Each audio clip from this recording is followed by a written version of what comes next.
I made a stupid decision yesterday, and we all have to live with the consequences of our decisions. We uh, we have to live with the consequences of our choices. I was trying to think of a different way to phrase it, but I couldn't think of anything besides consequences. So I just said the same thing again. But um, my poor decision was I saw advertised this movie called Don't Blink. And I saw that I read the description of it, and it sounded like it might be just the kind of movie that would be right in my wheelhouse. It was described as this weird, topsy-turvy psychological thriller where you don't know what's real and what isn't, and where um, you don't know who's good and who's evil, and what's up and what's down. And it's just crazy. And it's a mind fuck. And I thought that sounds like it could be interesting. And then I saw directed by Zoe Kravitz. Now, I didn't know who Zoe Kravitz was, but when I read her name, I thought she must be the daughter of Lenny Kravitz. And I was right. And then I decided, like, okay, so the description of the movie was a cocktail waitress meets with a tech billionaire uh, who's played by Channing Tatum. Um, and the sparks fly, and then he invites her to go to this private island with him, and all these strange things start to happen on this private island. And so I thought, okay, that sounds interesting. But now I said, Zoe Kravitz is the director. I'm just guessing what her politics probably are. She's probably in her 20s or something like that. And you know, uh, you know, from an extremely rich and uh, highly influential family, or her dad is highly influential. I don't know who her mom is, but so I thought to myself, a cocktail waitress. Let me just look up who the actress is who plays the part of the cocktail waitress. And sure enough, she resembled what I imagine Zoe Kravitz looks like, even though I don't know what she looks like in complexion.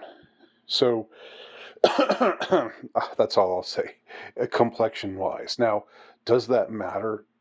Well, it matters in the sense that I'm putting two and two together and I'm thinking to myself, the girl who plays the cocktail waitress is probably the stand in for Zoe Kravitz and her shitty politics. Or I wasn't thinking that. Actually, I thought that's a possibility.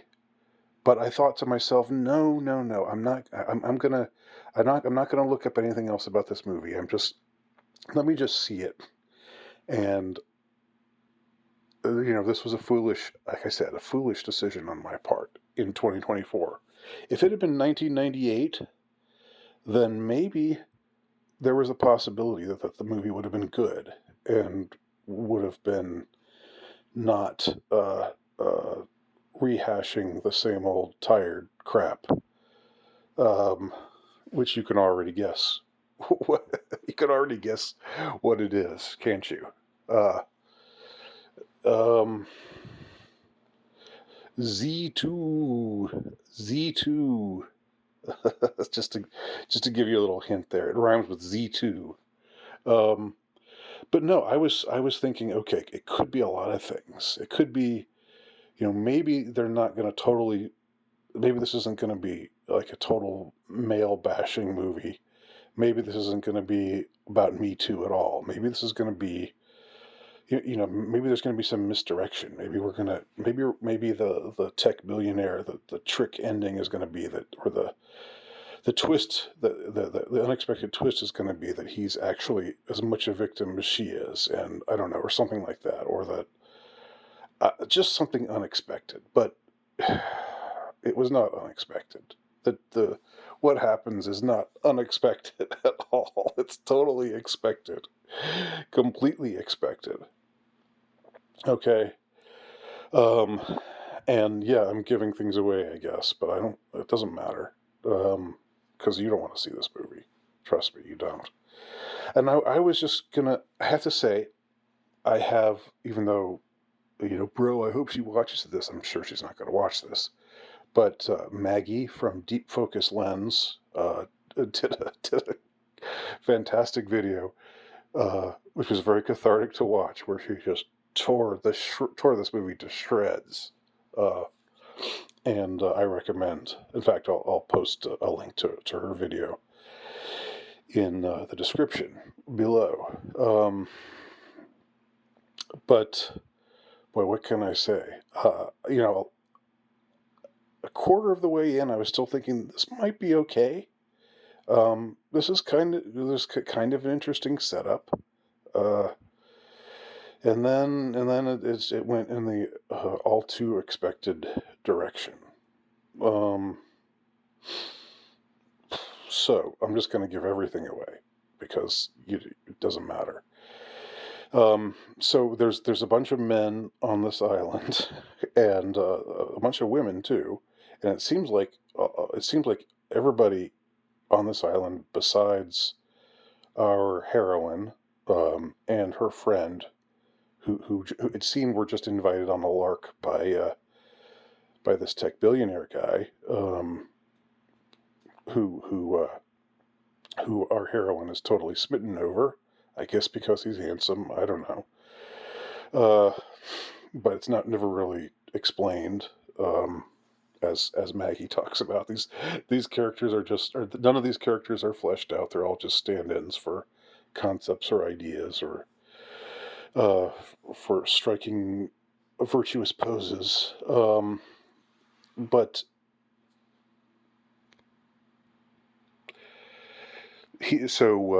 so you think at first that everybody on this island, everybody who's there, are part of the powerful elite, and they just sort of are living it up, and like taking drugs, and living a hedonistic existence night after night, day after day, living in luxury. The natives, the island natives, are serving them, new meat, and every day, and I don't think there's any. I don't think they get served anything that's gross exactly. But the twist is that they're so the it turns out that all the men on the island are evil, and and the women are all just helpless, naive waifs who all the men have just decided on a lark to invite to the island. So the men are all powerful, right? I thought we'd be getting some kind of critique of power that included men and women alike, because that was the way it was looking at first. It was looking like it was going to be, um, you know, like uh,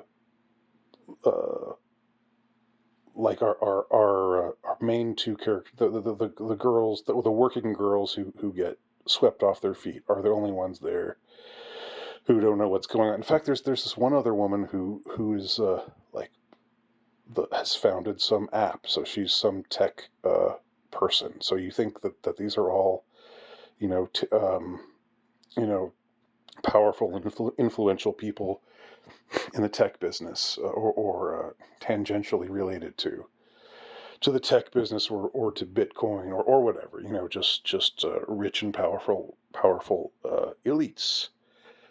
But it turns out that it's just the men who are powerful.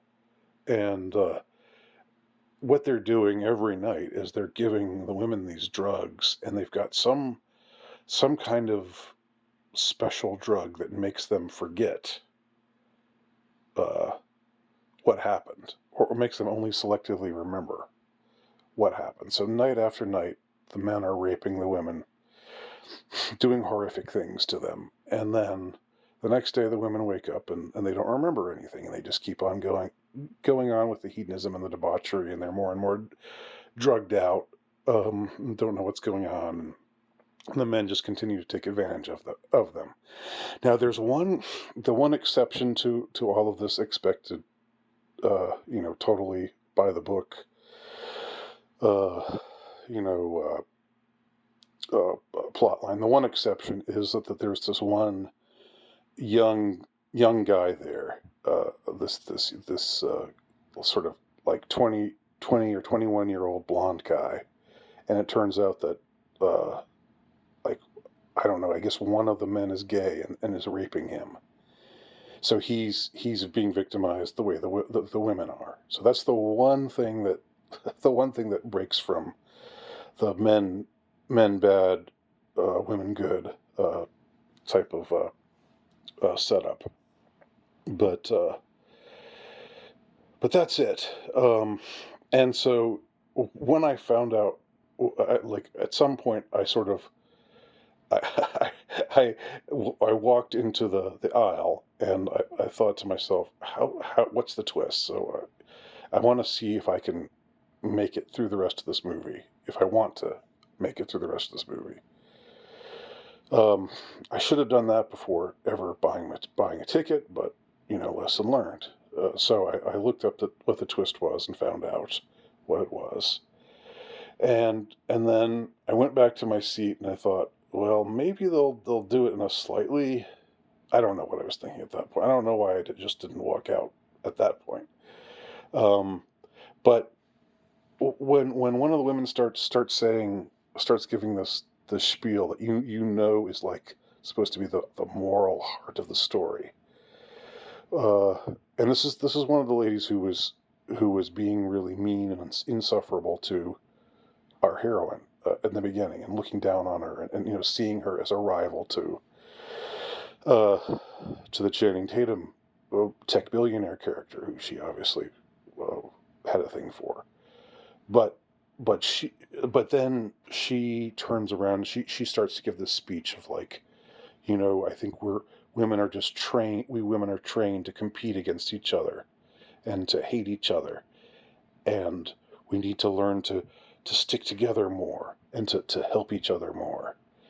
And I was like, so yeah, blaming women's competitiveness on the patriarchy. Um, and I walked out during that speech. I just said, okay, I've had it. And I walked out. So I didn't see what happened after that. What I read was, uh, the expected thing: the women all take up arms, and the comparison is made to "I Spit on Your Grave," which I've never seen, but I mean, it's some exploitative movie from like the late '70s, where a girl is raped by 5 different men, and then she kills each of the 5 men, uh, in a revengeful way. That she gets back at them for the ordeal they put her through. And so what I hear is there's "I spit on your grave" like violence at the end. So I guess all the women massacre the men, the evil men. I don't know what happens to the one guy who's also getting victimized. If he if they show him like standing with the women, or I don't know. I just didn't care enough. So yeah, so lesson learned. And God, I just I just I hate what everything has become. I hate what movies have become to a large extent. I hate how everything is predictable now. I hate how people think they're being like this is supposed to be transgressive. This is supposed to be,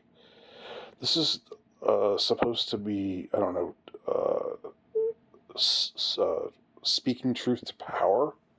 Are you kidding me? This is speaking truth to power.